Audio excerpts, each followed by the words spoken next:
말씀 보시도록 하겠습니다. 로마서 12장 9절과 10절 우리 같이 한 목소리로 읽도록 하시겠습니다.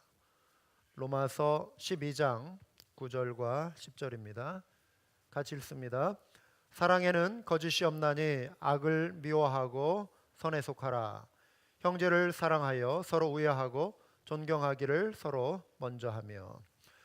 올 한 해 우리 한맘교회는 마음을 새롭게 함으로 변화를 이루자는 이 표어를 붙들고 달려가고 있습니다. 변화된다라고 하는 것은 신앙이 변화되는 것이죠. 또 우리 마음이 변화되는 것입니다. 또 삶의 자세, 삶의 행동이 변화되는 것입니다.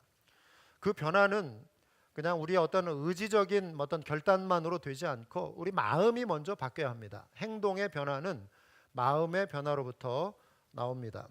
예를 들어 여러분 어떤 자녀의 행동이나 습관을 고쳐주고 싶을 때 아이의 이런 모습은 좀 바뀌었으면 좋겠다 할 때 마음에 안 드는 그 모습을 너는 왜 이러냐, 너는 왜 저러냐, 이래라 저래라 그 행동을 보고 우리는 나무랄 수 있지만 먼저 아이들이 왜 저렇게 행동을 하는가, 그 아이들의 마음을 한번 이렇게 좀 살펴보고 그 마음을 이렇게 바꾸어 줄 수 있도록 그것에 먼저 초점을 맞추는 것이 아이의 행동을 변화시키는 하나의 지름길이 될 수 있는 것입니다.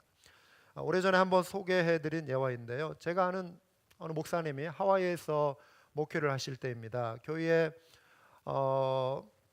집사님 네 분이 연세가 좀 있으신데 고민이 하나 생겼어요. 딸이 있는데 딸이 너무나도 얼마 전부터 깊은 우울감에 사로잡혀가지고 뭐 대인관계도 이렇게 막 기피하고 늘 방에 그냥 혼자 틀어박혀 있고 그래서 이제 사람들 만나는 거 당연히 싫어하죠. 부모님하고 대화도 되지 않고 굉장히 이렇게 우울하게 이렇게 지내는 그 딸 때문에 그 부모님 마음이 너무 이렇게 안 좋은 거예요. 그래서 이제 목사님에게 와서 이제 상담을 한 것이죠. 그러니까 목사님이 그럼 내가 그 딸을 좀 한번 만나보겠다고 해서 그 딸이 다니는 대학에 이제 신방을 간 겁니다. 그래서 정문에서 이렇게 기다리고 있는데 마침 걸어 나오더래요. 그래서 우리 그 청년 자매에게 다가가서 좀 잠깐 이야기 좀 나눌 수 있냐고, 그리고 이제 벤치에 이렇게 앉아서 이런저런 대화를 이렇게 나누게 되었다고 합니다. 그러다가 그 목사님이 대뜸 단도직입적으로 그 자매에게 물었다는 거예요. 우리 자매는 갈라디아서 2장 20절 말씀을 믿냐고.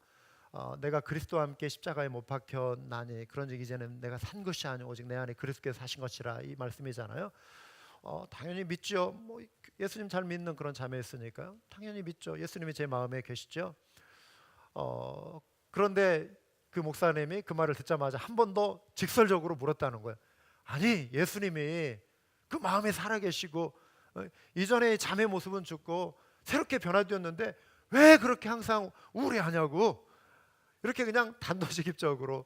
물론 상담의 어떤 일반적인 원리하고는 좀 다를 수 있어요. 그런데 그날은 그냥 그렇게 단도직입적으로 말을 했는데 성령의 음성으로 이 자매에게 탁 다가온 거예요. 이 자매가 그 말을 듣자마자 갑자기 얼굴을 푹 숙이더니 막 울기 시작하더라고요. 울더래요. 그래서 이 목사님도 막 당황한 거죠. 그러고 나서 이제 어떻게 이제 대화가 마무리되고 이제 목사님도 집으로 돌아가고 자매도 집으로 돌아갔어요. 그런데 다음 주 주일에 이렇게 딱 됐는데 그 자매가 완전히 새로운 모습으로 교회에 온 거예요. 굉장히 밝은 모습으로 온 거예요. 그 사이에 이제 그 대화를 통해서 하나님이 그 마음을 이렇게 치료해 주신 거예요. 이 자매가 가지고 있던 문제는 얼굴에 난 이 그 푸른색 반점 때문에 굉장히 그것이 이 자매에게는 그 열등감이 된 거예요. 부끄럽고 창피하고, 그래서 이것을 감추기 위해서 막 늘 화장도 진하게 하고, 이게 그 자매가 얼굴에 그런 푸른색 반점이 있다라고 하는 것은 그 자매에게 있어서는 굉장히 예민한 문제이고 좀 치명적인 문제일 수 있잖아요. 그게 본인에게는 막 상처가 되는 거예요. 그러니까 형제도, 어느 형제도 자기에게 다가와 가지고 뭐 데이트하자고 하지도 않고, 그러니까 이런저런 문제로 마음이 깊이 우울해 가지고 이게 결국은 깊은 그런 우울감 속에 지냈던 것이죠. 그런데 예수님이 내 안에 살아 계시고 예수님이 나를 새롭게 하셨다라고 하는 이 사실, 이 복음의 진리에 다 이렇게 다시 한번 이 자매가 직면하자 이 자매가 이제 바뀌기 시작하는 거죠. 그러면서 얼굴이 막 밝고 이제는 막 싱글벙글하고 이렇게 다니니까 이 형제들이 변화된 게 이렇게 막 밝게 변화된 것뿐만 아니라 이제는 화장하지도 않고 막 다니는 거예요. 그런데 형제들이 막 데이트 신청도 하고 막 그러기 시작했다는 거예요. 마음이 밝아지니까 얼굴이 막 예뻐 보이기 시작하는 거죠. 이런 변화가 일어난 것입니다. 마음이 바뀔 때 삶과 행동이 바뀐다라고 하는 것은 이런 것입니다. 오늘 본문에서 사도 바울이 사람의 태도의 변화에 대해서 지금 권면하고 있습니다. 우리가 사랑이라고 표현하지만 어떤 사랑은 진실한 사랑이 아닐 수 있다라고 하는 것이죠. 위선적인 사랑이 있음을 지적하는 것입니다. 그것을 사도 바울은 거짓 사랑이라고 말을 해요. 진실한 사랑에는요, 거짓이 있을 수 없다라고 하는 것이죠. 참 사랑은 거짓이 있을 수 없는 것입니다. 거짓이 없는 사랑, 이것은 원래 어떤 의미를 가지고 있냐면 무대에서 말하지 않는다, 이런 뜻을 가지고 있대요. 거짓 없는 사랑은 무대에서 말하지 않는다. 한마디로 연극하지 않는다. 거짓 없는 사랑은 연극하는 사랑이 아니다, 이런 뜻을 가지고 있다는 것입니다. 꾸며낸 것이 아니라는 것이죠. 저희 큰아이가 이제 한국에서 어릴 때 어느 교회에서 성탄절 그 성극을 보게 되었어요. 잘 준비했습니다. 청년들, 어른들 막 많이 동원돼 가지고 그 예수님이 이제 주인공, 그 예수님 분장을 하고 어느 청년이 연극을 멋지게 했어요.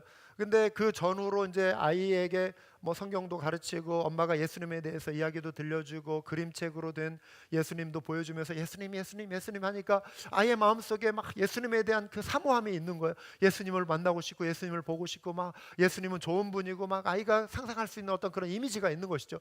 그런데 예수님이 나타나서 막 연극을 하는 거예요. 그런데 아이 눈에는 예수님인 거예요. 성극이 딱 끝나고 청년이 이렇게 내려가지고 복도를 지나는데 아이가 갑자기 지저스 지저스 막 이러는 거예요. 자기에게는 예수님이 나타난 거예요.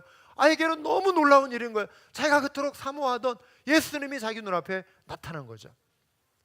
그런데 여러분, 무대에서는 일반인도 예수가 될 수 있어요. 연극이죠. 진짜 예수님이 아니지만 무대에서는 보통 사람도 예수가 될 수 있는 것입니다. 비슷한 이야기입니다. 오래전에 제가 리버티 대학교에서 공부할 때예요. 대학을 설립하신 그 토마스 로드 침례교회 제리 포엘 목사님이라고 하는 이분이 이제 목회를 담임을 하고 계실 텐데 지금 이제 소천하셨습니다. 이제 순위 공연단이 찾아왔어요. 그래서 많은 청중들 앞에서 그 교회가 한 12,000명 정도 모이는 교회거든요. 많은 청중들 앞에서 이렇게 이제 선곡을 하는데 예수님처럼 우리가 흔히 정말 이런 벽화나 성화나 이런 거 볼 때 예수님 이미지가 있잖아요. 금발색에 뭐 하얀 옷에 이런 어떤 주홍빛 어떤 이런 그 옷에 이렇게 해가지고 그런 예수님 딱 봐도 아 저분은 예수님이구나라고 느껴지는 어떤 그런 이미지, 어떤 서구적인 그런 이미지이긴 하지만 그런 모습으로 와가지고 다 이렇게 금발에 이렇게 변장으로 이렇게 금발은 실제죠. 그렇지만 이제 모습을 꾸민 이분이 정말 온화한 목소리, 잔잔한 목소리로 마태복음 5장 1절부터 7장 마지막 절까지 산상수훈을 있는 그대로 쫙 읊어가는 거예요. 완벽하게 토시 하나 틀리지 않고 외우면서 예수님처럼 행동하고 들에 핀 백합화를 보라 이러면서 이제 산상수훈을 쫙 읊어가는 거예요. 누가 봐도 정말 예수님이 2000년 전에 그 예수님이 계셨다면 저런 모습이었을 것 같고 그 예수님이 다시 지금 오셔가지고 지금 이렇게 그 모습을 보여주는 것처럼 많은 사람들이 황홀감에 쫙 빨려 들어가는 거예요. 반하기 시작하는 거예요. 너무 멋있다. 그게 다 끝났어요. 그리고 이제 다 수고했다고 막 박수도 쳐주고 그래서 이제 그 청년이 예수님 연극을 한 그분이 이제 앞에 이렇게 앉아 있는데 그 제리프 목사님이 나오셔가지고 이제 광고를 이렇게 하다가 어느 쯤엔가 어떤 부분에서 이분이 갑자기 이런 종이를 이렇게 탁 말더니만 그 청년에게 확 던지는 거예요. 그러니까 모두가 깜짝 놀랐어요. 그러면서 웃음이 한바탕 팍 터진 거예요. 지금 방금 전까지는 막 거룩하고 황홀감에 빠지는 그 예수님이시잖아요. 그런데 한마디로 그런 이미지 같아요. 꿈 깨라. 너는 예수가 아니다. 일상으로 돌아오라. 청중들에게 청년이다. 일개 사람이다. 연극은 연극이다. 그 예수님이 살아계시지만 이건 하나의 연극일 뿐이다. 마치 어떤 그러한 이미지를 주는 듯한 그런 어떤 액션이었어요. 꿈 깨라. 여러분, 사랑에는 거짓이 없다. 우리가 일반적으로 생각하고 행동하는 어떤 우리 어떤 근본 동기, 우리가 사랑이라고 행동하지만, 사랑의 이름으로 실천한다고 하지만 그 내면의 근본 동기가 무엇인가를 오늘 이 말씀은 돌아보게 합니다. 우리가 누군가를 걱정하며 안부를 물을 때 그 인사에 얼마만큼의 진실함이 있는가? 누군가를 위해 표현하는 사랑이 정말 상대방을 위한 그 마음 때문인가? 아니면 나의 체면이나 혹은 되돌려받고 싶은 그런 마음 때문에 행하는 어떤 투자 같은 give and take의 어떤 그런 마음으로 내가 베푸는 그러한 모습은 아닌가? 우리가 돌아볼 필요가 있다라고 하는 것이죠. 고린도전서 13장을 보시면 우리가 잘 아는 사랑의 정의를 잘 설명해 주고 있습니다. 1절에 내가 사람의 방언과 천사의 말을 할지라도 사랑이 없으면 소리나는 구리와 울리는 꽹과리가 되고 그랬어요. 2절에 예언하는 능력과 산을 옮길 만한 믿음이 있어도 사랑이 없으면 소용이 없다 말씀하면서 3절을 보시면은 내가 내게 있는 모든 것으로 구제하고 또 내 몸을 불사르게 내어줄지라도 사랑이 없으면 내게 아무 유익이 없느니라. 여러분 보세요. 방언, 예언, 믿음의 은사, 산을 옮길 만한 어떤 믿음의 은사, 대단한 것 아닙니까? 그걸 통해 많은 사람에게 유익을 줄 수도 있는 그런 은사예요. 교회에 유익을 끼칠 수 있는 은사입니다. 그런데요, 여기에 사랑이 없이도 그러한 은사를 사용할 수 있다, 이거예요. 심지어 내게 있는 모든 것으로 구제를 하고 내 몸을 불살라 다른 사람을 위해 희생해도, 여러분 그거는 사랑 아닙니까? 내게 있는 모든 것을 내어주고 몸을 불사를 정도인데 사랑 아니에요? 아닐 수 있다라고 하는 거예요. 아닐 수 있다라고 하는 거예요.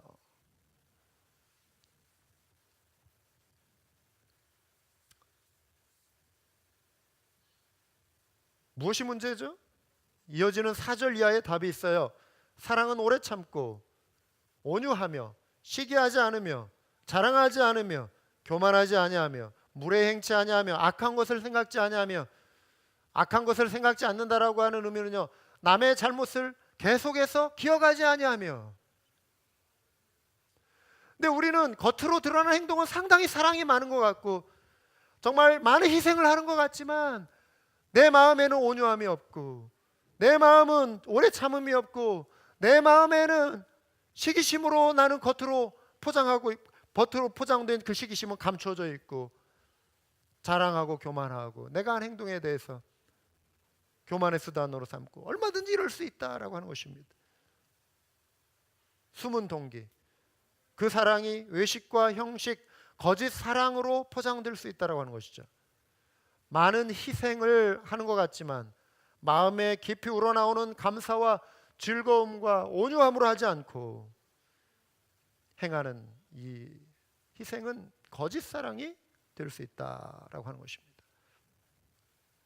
구제하고 희생해도 나의 자랑거리로 삼고자 하는 그 동기, 자기 유익을 위해 이용하는 그러한 동기라면 참 사랑이 아니라는 것입니다.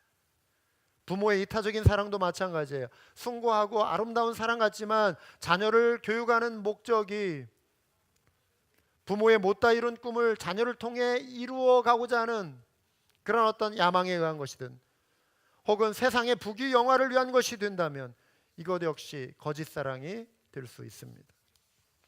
우리가 사랑의 이름으로 행할 때 우리는 사람들에게 우리의 겉으로 드러난 행동을 보여줄 수는 있지만 하나님은 우리 마음의 속사정을, 우리 마음의 진실을, 우리 마음의 숨은 동기를 살피시는 분이십니다.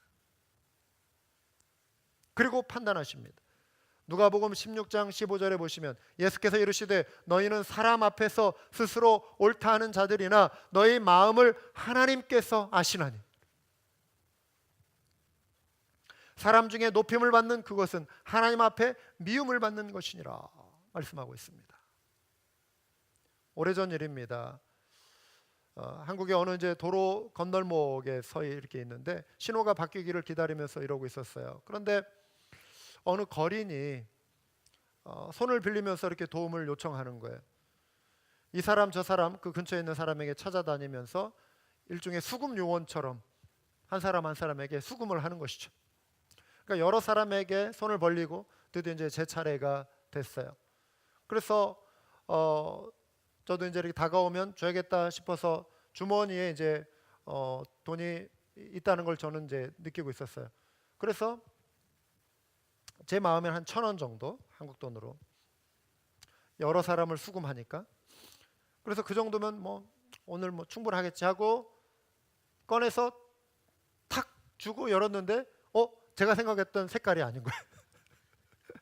색깔이 달라요. 10,000원짜리가 탁 나온 거예요. 그 순간 아까운 생각이 드는 거예요. 갑자기 내가 그냥 이분에게 주려고 한 건 1,000원이었는데 왜 10,000원짜리가 나왔지? 이미 손은 상대방에게 가 있고 물릴 수 없는. 그래가지고 10,000원짜리를 줬는데 그래서 제 자신을 이렇게 가만히 돌아보니까 부끄러웠어요. 저는 이분에게 그날 10,000원을 준 것이 아니라 1,000원을 준 거예요. 1,000원밖에 안 줬어요, 사실. 왜요? 10,000원을 굉장히 아까워하고 왜 1,000원짜리가 안 나왔지? 하는 그 후회하는 마음으로 인해 저는 이분에게 10,000원을 준 게 아니라 사실은 1,000원밖에 안 준 거예요. 여러분, 거짓 없는 사랑을 실천하려면 성경이 말하는 그 신앙의 본질을, 삶의 본질을 이해할 필요가 있습니다. 성경에서 말씀하는 사랑은 아가페 사랑입니다. 아가페 사랑의 본질은 unselfish, 비이기적인 사랑이에요. 자기를 내어주는 것, self-giving, 자발적으로 우러나오는 헌신, willful devotion, 이게 아가페적인 사랑이죠. 예수님의 사랑이 이런 사랑입니다. 십자가를 통해 우리는 거짓 없이 자신의 생명까지 자발적으로 내어주신, 우리의 죄 때문에 내어주신 그 크신 사랑을 보게 됩니다. 그 사랑이 우리 마음에 깊이 새겨질 때 우리 삶의 모든 영역에서 우리는 외식을 이제 걸러내기 시작하고 가식이나 이런 것을 걸러내고 진실한 사랑의 표현을 불러일으킬 수 있는 것이죠. 오래전에요, 우리 한맘교회 사역자 가운데 우리 그 사모님이 새벽에 이제 일찍 일어나서 도넛 가게에 가서 일을 하는 분이 있었어요. 남편 전도사는 자신의 학업을 뒷바라지 하는 아내에게 고마움이 있고 또 미안함이 있어요. 자기 때문에 이렇게 새벽에 잠도 충분히 못 자고 늘 이렇게 고생하는, 매일 고생하는 그 아내에 대한 미안함이 있어요. 어느 날 추운 겨울이었어요. 밤새 비가 내리고 이제 영하로 온도가 떨어지는 바람에 일기예보상 길이 얼어붙겠다라고 하는 예보가 있었어요. 새벽에 이 아내들은, 이 사모님이 딱 눈을 떠보니까 남편이 자기 아내에게 이렇게 말을 하더라는 거예요. 여보, 그 도넛 가게에 갈 때 그 길이 뭐 A 코스, B 코스, C 코스가 있을 거 아니겠어요? 이 길로도 갈 수 있고 저 길로도 근데 A 코스로 가면 어느 부분에 길이 이렇게 얼어 있고 B 코스는 이것 때문에 조금 위험할 수 있고 그래서 차라리 C 코스를 오늘로 가는 게 좋을 것 같아.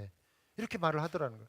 알고 보니까 그 남편이 자기보다 2-3시간 먼저 일찍 일어나가지고 자기 집에서 학교 아파트에 출발해가지고 도넛 가게까지 A 코스로 운전을 한번 하고 오고 또 B 코스로 다녀오고 C 코스로 하면서 다 확인을 하고 오면서 길에 혹시라도 미끄러져가지고 차가 일을 가다가 아내가 새벽에 사고 나면 안 되니까 가장 안전한 길이 무엇일까를 확인하고 왔던 거예요. 그거를 모임에서 이제 그 사역자 부부가 여럿이 이렇게 같이 모여서 이야기를 하니까 그 순간 막 그 아내들의 부러워하는 눈빛이 막 반짝이기 시작하는 거예요. 오늘도 몇 분 눈이 막 반짝이는 것 같아요. 그런 남편도 있어요. 뭐 더 잘하시는 분들도 여기 뭐 계실 줄 압니다. 진실한 사랑, 진실한 사랑입니다. 바울은 거짓 없는 사랑을 추가적으로 설명하기 위해서 구체적인 적용을 열거합니다. 첫째, 거짓 없는 사랑은 악을 미워하고 선에 속하는 것입니다. 악을 미워하는 것과 선에 속하는 것은요, 동전의 양면처럼 함께 가는 거예요. 악을 미워한다는 것은 악을 그냥 미워하고 꺼려하고 그냥 악을 경계하고 이것으로 멈추는 것이 아니라 한 단계 더 나가는 것입니다. 그런데 어떤 사람은 그냥 악을 경계하는 것, 나는 그냥 죄만 짓지 않으면 되지 하면서 적극적인 어떤 선을 행하는 것에 대해서는 별로 무관심할 수 있어요. 방법이야 어찌 되었던 목적만 이루면 된다는 식으로 세상의 불의한 방법과 또 이렇게 타협하려고 하는 그런 성향도 있을 수 있습니다. 잠언 8장 13절을 보시면 여호와를 경외하는 것은 악을 비워하는 것이라 나는 교만과 거만과 악한 행실과 폐역한 입을 미워하느니라 그랬습니다. 고린도전서 13장 6절에 사랑에 대해 정의하면서 사랑은 불의를 기뻐하지 아니하며 진리와 함께 기뻐하고 이렇게 말씀하고 있습니다. 여러분, 악을 미워한다라고 하는 것은 영어 단어로 abhor라고 하는 단어를 써서 꺼려한다, 혐오한다, 극도로 혐오한다 이런 뜻이에요. 막 싫어한다. 뭐 나 그거 별로 마음에 안 들어 이 차원이 아니라 이거예요. 여러분 아주 이렇게 여러분 정말 혐오하는 어떤 그런 동물들 있지 않습니까? 파충류. 어떤 분은 파충류를 막 사랑해가지고 목에 감고 다니고 막 뽀뽀하고 막 그러고 살지만 이 뱀은 우리 자매님들 같으면 싫어 막 이럴 거예요. 극도로 혐오하는 어떤 특정한 종류의 쥐, 생쥐, 그것도 막 이따만한 거. 저는 제일 혐오하는 게 쥐거든요. 쥐, 막 몸에 막 이게 막 돋아요. 다른 거는 그렇지 않은데 쥐는 싫어요. 사람마다 뭐가 있어요. 혐오하면 가까이 다가서려고 하지 않아요.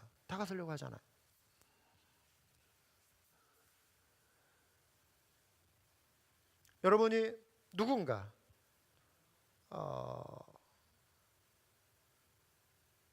어떤 특정한 동물에 대해서 이런 어떤 감정을 가질 수 있는데, 여러분 우리가 사람을 대할 때 특별히 죄인은 구원받아야 할 대상이잖아요. 사람은 사랑으로 품어야죠. 그렇지만 우리가 혐오해야 할 것은 죄예요. 죄. 우리는 죄인을 혐오해서는 안 되고 죄를 혐오해야 합니다. 죄인은 품어야 돼요. 죄인은 사랑으로 품어야 합니다. 미국에서 얼마 전에 일어난 대학 입시 비리가 있었잖아요. 자식 사랑에 대한 부모의 마음, 좋은 대학에 입학시켜서 어떤 루트를 만들어서 애가 좀 사회생활을 잘 할 수 있도록 돈 많은 부모들이 자기의 돈을 이렇게 해가지고 한국이나 어떤 다른 데서 일어날 수 있는 일이 미국에서도 일어난 것이죠. 참 자식 잘 되기를 바라는 부모의 마음은 동서양을 막론하고 어디나 이렇게 있어요. 그런데 그것을 이루기 위해서 불의한 방법을 택하는 이러한 일들도 세계 이곳저곳에 일어나고 있다고 하는 것이죠. 여러분, 선에 속하라, 이 속한다는 의미는요, 악교로 두 개의 나무를 확 붙여놓는 거래요. 절대 떨어지지 않을 만큼의 강력한 본드로 악교로 붙여놓는 것이 이 속하다, cling to, 이 의미라는 거예요. 떨어지지 않아요.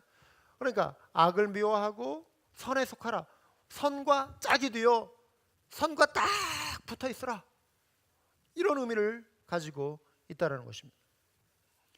선함이 우리에게서 절대 떨어지지 않게 하라는 것입니다. 그 사람은 하나님의 은혜를 힘입은 존재로서 그 은혜를 나누고 실천하는 것입니다. 둘째로, 거짓 없는 사랑은 형제를 사랑하며 서로 우애하는 것입니다.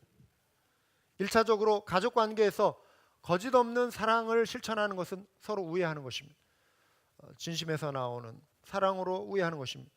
두 번째로, 교회 안에서 형제자매 사랑을 강조하는 내용이에요. 그래서 마치 교회 안에서 형제자매도 서로 피를 나눈 형제처럼, 부모의 피를 함께 나눈 형제처럼, 자매처럼 우애하라는 것입니다. 형제지간에 담 쌓고 지내지 말라는 것입니다. 우리의 형제들, 육신의 형제들도 담 쌓고 지내지 말라는 거예요. 먼저 연락하고 화해하고 용서하라는 것입니다. 욕심을 조금만 내려놔도 덜 싸우게 되고, 조금 양보해도 화목하게 잘 지낼 수 있는데, 욕심 때문에 형제간에 갈라지는 일들 많이 있잖아요. 대기업, 삼성과 현대, 롯데 이런 데 보면은 막 매스컴에 늘 오르는 게 뭐예요? 형제간의 전쟁, 재산 분쟁 놓고, 아버지는 돌아가시고 남은 형제들이 서로 우애하고, 그래, 네가 좀 더 먹어라. 예? 옛날 우리 우아에 보면은 뭐 볕단 이렇게 막 더 갖다 주고 뭐 이런 거 있잖아요. 밤새 그냥 형님이 볕단 야 네가 더 먹어라. 그러면 동생이 또 형님이 더 드십시오 하면서 뭐 이런 아름다운 그런 일들도 미풍양속 그런 일들. 요즘은 그냥 네가 더 먹어, 내가 더 먹어야지. 형이 뭐 한 게 더 얼마나 있다고. 내가 아버지 밑에서 더 이렇게 열심히 일을 했는데 뭐 이런 식의 어떤 형제간의 어떤 분쟁들, 그것 때문에 원수가 돼버리고 막 이런 일들이 생기잖아요. 그러니까 이번에 뭡니까 그 한진그룹 그 회장 되시는 분이 조양호 회장, 이분이 사망하셨잖아요. 근데 이분이 죽기 전에 자식들 불러 앉혀놓고 남긴 유언이 그거래요. 예? 온 가족과 협력해서 사이좋게 기업을 이끌어라. 그러니까 하도 이분도 그냥 많이 본 거예요. 그러니까 내 자식들에게도 이런 일이 일어날 수 있다. 그러니까 나 죽거든 피 터지게 싸우지 말고 서로 좀 사이좋게 사이좋게 지내라. 욕심내지 말고. 내가 현재 누리고 있는 것에 대해서 우리가 감사가 부족하고 또 남을 나 자신처럼 생각하지 못할 때 우리는 형제지간의 그 우애가 파괴되는 거예요. 그런 사랑이 교회 안에서도 파괴되는 것입니다. 세 번째로, 거짓 없는 사랑은 존경하기를 서로 먼저 하는 것입니다. 이 먼저 한다는 것은 이런 의미예요. 길을 안내하다 이런 뜻을 가지고 있대요. 문을 열어준다 이런 뜻이 있대요. 여러분 이건 우리 문화 속에도 있어요. 뭐 존경하는 어떤 어른이 이렇게 같이 뭐 식당을 간다 하면은 아랫사람이 존경의 의미로 먼저 가가지고 문 열어드리고 들어오십시오. 먼저 앞서가서 길을 열어준다, 문을 열어준다, 이게 존경하기를 먼저 하며 이런 의미라고 하는 것입니다. 나의 겸손을 드러내는 것입니다. 근데 우리는 끊임없이 나를 높이고 싶어하고 은연중에 나를 높이고 또 상대방을 이렇게 깔아뭉개고 무시하고 하대하고 싶어하는 그런 성향들이 우리 속에 있습니다. 척 스윈돌 목사님에 따르면요, 탁월함을 추구하는 사람일수록, 그러니까 사람은 그런 사람들 있잖아요. 계속 자기의 어떤 그 기술을 갈고 닦고 더 막 지식을 쌓고 전문 지식을 계속 쌓아가고 그러면서 예리함, 탁월함을 막 그렇게 힘쓰는 사람들이 있어요. 그 탁월함을 추구하는 사람일수록 동전의 양면처럼 그 플립 사이드, 동전의 양면처럼 동시에 그 사람의 내면 속에 찾아올 수 있는 모습이 어떤 거냐면은 관용이 부족해진다는 거예요. 관대함이 부족해진다는 거예요. 내가 막 탁월해지고 내 기준이 막 높아지니까 좀 못하는 사람, 좀 부족해 보이는 사람에 대해서 관대함이 점점 사라져 간다는 거예요. 또 어떤 사람은 자기 일에 철저히 자기 일을 관리하는 사람들, 그 디서플린이 잘 되어 있는 사람들 있잖아요.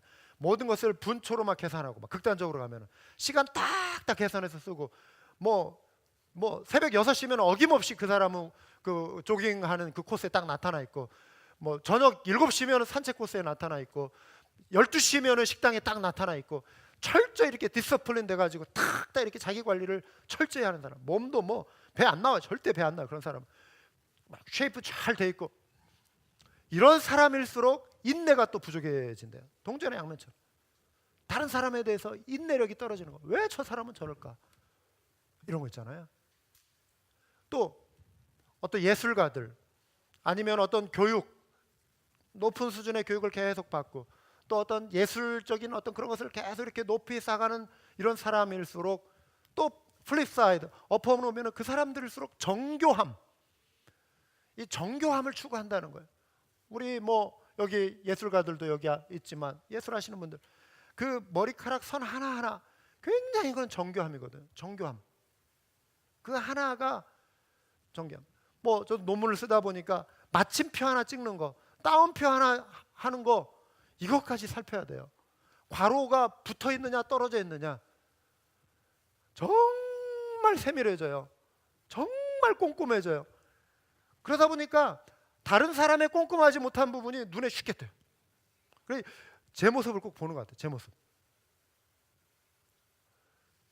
그 정교함을 추구하다 보면 그 마음속에 관용이 사라질 수 있고 인내가 사라질 수 있고 상대방을 쉽게 정죄할 수 있고 나와 비교할 수 있고 이런 일들이 생길 수 있다라고 하는 거죠. 그런데 가만히 돌이켜보면 나도 엉성한 시절이 있었어요. 나도 연약한 시절이 있었어요. 나도 실수투성일 때가 있었어요. 나도 삶이 무질서할 때가 있었어요. 그리고 여전히 죄 가운데, 죄의 유혹 가운데 있을 수 있어요. 그런데 나는 의롭고, 나는 탁월하고, 나는 정교한 양, 내 기준으로 상대방을 판단하고, 상대방을 심판하고, 정죄하고, 존경하지 않게 되고, 교만해지고, 이런 마음이 우리 속에 찾아올 수 있다라고 하는 것이죠. 서로 존경하는 것은 심지어 부모 자녀 간에도 필요합니다. 자녀라고 해서 여러분 내 마음대로 할 수 있는 거 아니에요. 어떤 경우에 보면은 미국에서도 그렇고 한국에서도 그렇고 경제적인 파산 아니면은 실직, 그러면은요, 그런데 어떤 분들은 여전히 자기 집도 가지고 있고 좀 어떻게 긁어 모아가지고 하면은 재기할 수 있는 어떤 자본이 없는 것도 아니에요. 그런데 워낙 큰 기준 속에서 살아왔던 분들, 하루아침에 무너져 내린 꿈 때문에 일가족을 죽여요. 총으로 쏴서 죽이든 뭐 어떻게 해서 약을 먹여서 죽이든 목 졸라서 죽이든 끔찍하게 죽이고 자기도 자살을 시도해요. 죽으려고 하죠. 근데 대부분 실패해요. 멀쩡한 자기의 애새끼들만 잡고 자기는 살아남아요. 얼마나 비극입니까? 평생 그거는 자기에게 한이 될 거라고요. 얼마나 아픔이에요. 왜 죽여요? 왜 죽여? 자식이 자기 소유라고 생각하고 어떤 책임감 때문에 또 뭐 그럴 수 있겠지만 좀 힘 모아서, 예? 힘 모아서 제기할 수 있잖아요. 내 마음대로 할 수 있다라고 하는 이 생각도 아주 위험한 것입니다. 자기 소유가 아닙니다. 서로 존경하기를 먼저 하려면 불필요한 자존심을 내려놓아야 합니다. 내가 많이, 내가 먼저라는 생각도 내려놔야 돼요. 절벽을 타는 염소들이 있었어요. 기가 막히게 댐이나 이런 절벽에 벼랑 좀만 균형을 잃으면 확 떨어질 수 있는 그 가파른 절벽을 타면서 거기에 있는 또 음식을 먹고 소금기 있는 염분을 섭취하고 하는 염소들이 있어요. 사냥들 있잖아요. 어떤 사람이 관찰을 했대요. 그 가파른 절벽에 그 오솔길이 있는 거예요. 길 아닌 길. 이쪽에서 이렇게 걸어가고 저쪽에서는 또 이렇게 걸어오는데 이 염소가 딱 맞닥뜨렸대요. 피할 길이 없는 거예요. 서로 갈 길이 있어요. 엇갈린 길을 서로 가고 싶어 해요. 한 마리 양이 거기서 돌턴할 수도 없어요. 좁아가지고. 그러면은 거기에서 계속 멈춰서 그냥 굶어 죽거나 계속 그러고 있다가, 아니면은 하나 밀어 떨어뜨려서 죽이고 지가 살고 가든가, 둘 중에 하나. 뒷걸음치기도 어려워요. 턴하기도 어려워요. 그런데 가만히 관찰해 보니까 염소 한 마리가 먼저 무릎을 꿇더랍니다. 무릎을 꿇더래요. 그러니까 그 위로 마주 서 있는 염소가 밟고 지나가더래요. 놀란 거죠. 아니, 이 짐승들 사이에도 이런 지혜가 있구나. 엊그저께 제가 페이스북에서 영상을 보니까요, 이 자라 있잖아요. 자라, 요만한 자라가 한 마리가 엎어져 있는 거예요. 팽이처럼 엎어져 있어 바둥거리고 있는 거예요. 그런데 그 옆에 그것을 안타까워하는, 또 자라가 옆에 있어요. 어떻게 하는가 보려고 사람들이 도와주지 않고 카메라로 계속 그걸 찍고 있어요. 어떻게 하나 보려고. 그런데 어떻게 하는가 가만히 보니까 그 멀쩡한 엎어지지 않은 그 자라가 엎어져서 바둥거리는 그 자라 밑으로 가가지고, 밑에 이제 이렇게 원반형으로 이렇게 돼 있으니까 틈이 있잖아요. 거기를 가가지고 이렇게 밀기 시작하는 거예요. 한번 이렇게 툭 밀어보더니 뭔가 생각을 했나 봐요. 이 정도 이 힘 가지고는 안 되겠다. 이렇게 서더니만 팍 치더라고요. 그러니까 얘가 확 뒤집어져요. 확 뒤집어져 가지고 이제 지 발 빼고 목 빼고 도도도도도도도 걸어가는 거예요. 둘이 바쁘게. 세상에 이런 일이 그 자라들 사이에도, 친구의 아니면 그의 형님이 됐던 동생이 됐던 누가 됐든지 그 어려움을 보고 지나치지 않고 엎어주고 살려주고 가는 모습이 이 미개한 짐승들의 세계 속에도 있더라는 것이죠.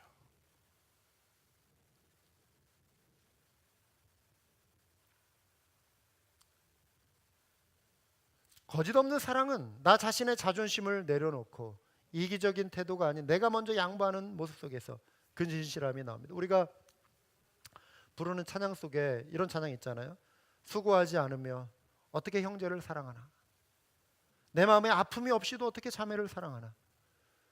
우리의 사랑은 따지는 게 없어요. 아까운 게 있다면 사랑 않는 거야. 수고하지 않으며 어떻게 형제를 사랑하나, 내 마음에 아픔이 없이도 어떻게 자매를 사랑하나. 2절, 손해보지 않으며 어떻게 이웃을 사랑하나, 나의 이익을 따로 남기며 어떻게 이웃을 사랑하나. 우리의 사랑은 따지는 게 없어요. 따지는 게 있다면, 아까운 게 있다면 사랑 않는 거예요. 손해보지 않으며 어떻게 이웃을 사랑하나, 나의 이익을 따로 남기며 어떻게 이웃을 사랑하나. 사랑은 아픈 사랑이에요. 진실한 사랑에는 아픔이 따라요. 예수 그리스도께서 십자가에 고난당하신 순환주간을 우리가 맞이합니다. 우리는 예수 그리스도의 피값으로 죄의 용서함을 받은 존재예요. 우리를 향한 하나님의 크신 사랑과 긍휼 뒤에는 십자가의 고난, 십자가의 눈물, 십자가의 고통, 아픔이 있어요. 하나님의 긍휼은 죄인을 무작정 용서하신 사랑이 아닙니다. 십자가의 하나님의 공의가 아들 예수 그리스도의 그 희생을 통하여 만족이 되었어요. 거기에는 아버지의 아픔이 있어요. 아들을 심판하시지 않으면 안 되는 하나님의 긍휼이 있어요. 아픔이 있단 말입니다. 예수 그리스도의 아픔이 있어요. 우리를 향한 그 사랑에는 아픔이 녹아져 있는 것입니다. 진실한 사랑은 자기 희생과 용서가 반드시 있어야만 가능합니다. 사랑과 자비, 은혜만이 여러분 끊어진 관계를 이어주는 유일한 힘이 됩니다. 이 사실을 믿으시기 바랍니다. 용서만이, 자비만이, 긍휼만이 관계를 이어줘요. 그것만이 끊어진 관계를 치유하는 가장 위대한 능력이 되는 거예요. 하나님이 이 일을 하셨어요. 예수 그리스도께서 이 일을 해 주신 것입니다. 주님이 오신 이유는 우리에게 참 기쁨과 구원을 주시기 위함입니다. 거저 우리에게 주어진 거 아닙니다. 그리스도께서 우리 대신 당하신 고난의 결과입니다. 이 은혜를 힘입고 우리 역시 마음을 결단합시다.